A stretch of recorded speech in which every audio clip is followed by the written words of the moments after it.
আমরা বেশিরভাগ মানুষ রমজান মাসে ফজরের নামাজ পড়ে এসে ঘুম দেই।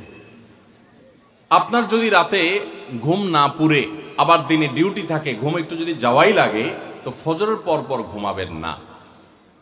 আলহামদুলিল্লাহ, আমাদের বাসায় আমরা এটার প্র্যাকটিসটা প্রতি বছর খুব হার্ডলি করার চেষ্টা করি। ফজরের পর পর কোনো ঘুম নেই, ফজরের পর একটু কোরআন তেলাওয়াত করেন। প্রথম প্রথম চোখ ভেঙে আসবে, কারণ আপনি ভোর রাতে উঠছেন, অভ্যাস নাই, তো যাতে চোখে ঘুম না আসে সেজন্য নানান বুদ্ধি বাইর করেন, করে ঘুম দূর করেন, একটু উঠবস করেন।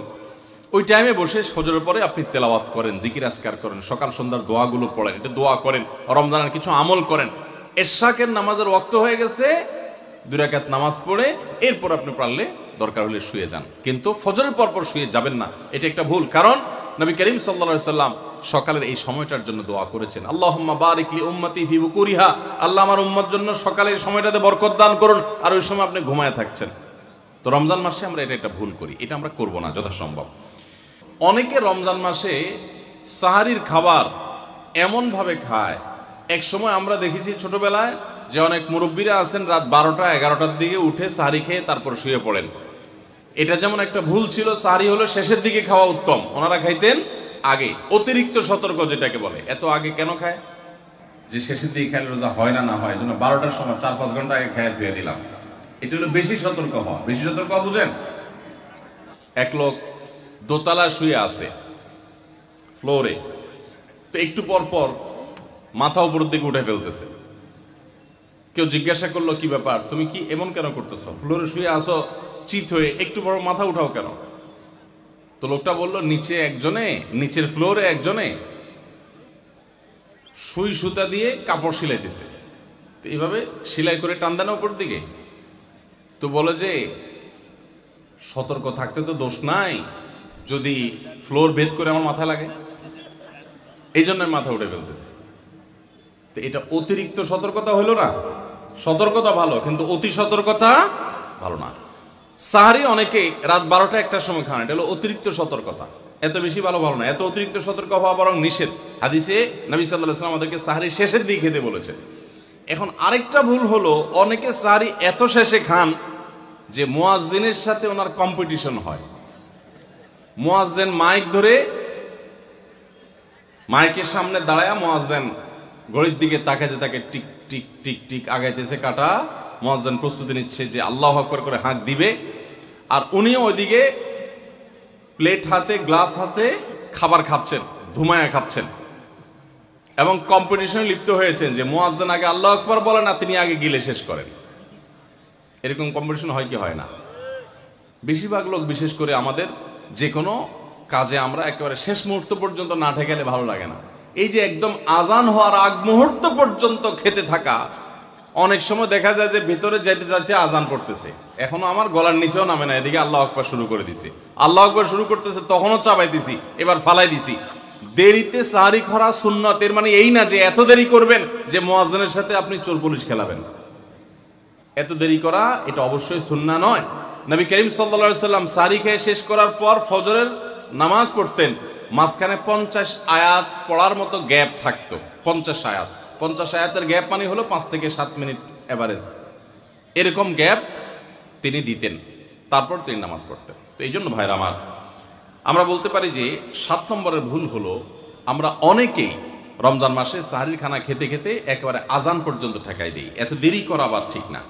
আমরা অনেকে যদি সাহারি খাইতে না পারি তাহলে আর ওই দিন রোজা রাখি না।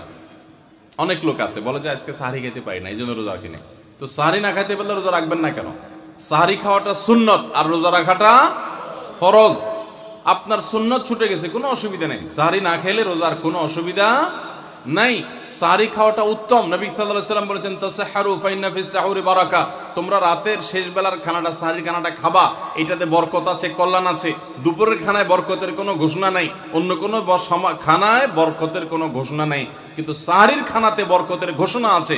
এই জন্য আমরা সাহারির খানাটা মনে না চাইলেও অল্প স্বল্প কিছু হলেও মুখে দেওয়ার চেষ্টা করব, কারণ সেখানে বরকত আছে, কল্যাণ আছে। কিন্তু কোনো কারণে সাহারি মিস হয়ে গেছে, ঘুম থেকে উঠতে পারেন নাই, আজান হয়ে গেছে, তাহলে এই অজুহাতে রমজানের ফরজ রোজা না রাখার কোনো সুযোগ নাই। কষ্ট একটু বেশি হতে পারে ওই দিন, তাতে কিছুই হবে না। আমরা একেবারে মরে যাব না, ধৈর্য ধরা শিখতে হবে। ইমানদারকে আল্লাহ তাআলা সবর করা শেখাচ্ছেন রমাদানের মাধ্যমে। এই জন্য ভাইরা, কোনোদিন সাহরি মিস হইলে ওই দিন রোজা মিস করা যাবে না। সাহরিতে আমরা বেশিরভাগ মানুষ একটা সুন্নাত আমল করি না, সেটা হলো খেজুর খাওয়া। সন্ধ্যার সময় ইফতারিতে যখন আমরা সাহরি খাই তখন তো সবাই আমরা জানি, আমরা ইফতারিতে যখন খেজুর খাই তখন তো আমরা সবাই মোটামুটি জানি যেটা সুন্নত। কিন্তু সাহরিতে খেজুর খাওয়া যে সুন্নত, এটা ম্যাক্সিমাম মানুষ আমাদের দেশে এখনো জানেন না। নবী করিম সাল্লাল্লাহু আলাইহি ওয়াসাল্লাম বলেছেন, নি'মা সাহুরুল মুমিনি আত-তামার, ইমানদারের সবচাইতে উত্তম সাহরি হলো খেজুর। আপনি ভাত খান, ডাল খান, গোশত খান, মাছ খান, যাই খান, এক পিস খেজুর আপনি যদি অন্তত সাহরিতে খান, তাহলে এটার কারণে একটি সুন্নাত জিন্দা করা সওয়াব পাবেন। খেজুরে প্রচুর পরিমাণ এনার্জি, খাদ্য শক্তি থাকে, এটা আমাদের জন্য নানা দিক থেকে উপকারীও বটে। এই জন্য ইফতারিতে আপনি খেজুর খাওয়ার কথা জানেন, অথচ হাদিসে শুধু ইফতারিতে না, সাহরিতেও খেজুর খাওয়ার নির্দেশনা দেওয়া হয়েছে। এই জন্য এটা একটা ভুল যে আমরা অনেকে সাহরিতে যে খেজুর খেতে হয় এটা জানি না। সাহরির সময়, ভোর রাতের সময়টা হলো দোয়া কবুলের সবচেয়ে মোক্ষম সময়। 24 ঘন্টার ভিতরে দোয়া কবুলের সবচেয়ে আদর্শ সময়, যে সময়ের দোয়া কবুলের সম্ভাবনা সবচেয়ে বেশি, সেটা হলো ভোর রাতের সময়টা। আল্লাহ সুবহানাহু ওয়া তাআলা ডেকে ডেকে বান্দার ক্ষমা ঘোষণা করেন, বিপদ আপদ দূর করেন, অসুখ বিসুখ দূর করেন। এই সময়টা হলো রাতের শেষ প্রহর, ফজরের আগের সময়টা, তাহাজ্জুদের সময়টা। 11 মাস ধরে আমরা নানা ব্যস্ততার অজুহাতে আমাদের তাহাজ্জুদ পড়ার সুযোগ হয় না, ভোর রাতে ওঠার সুযোগ হয় না। ভাইরা আমার, রমাদানের মাস, আপনি তো সাহরি খাইতে প্রায় প্রতিদিনই উঠছেন।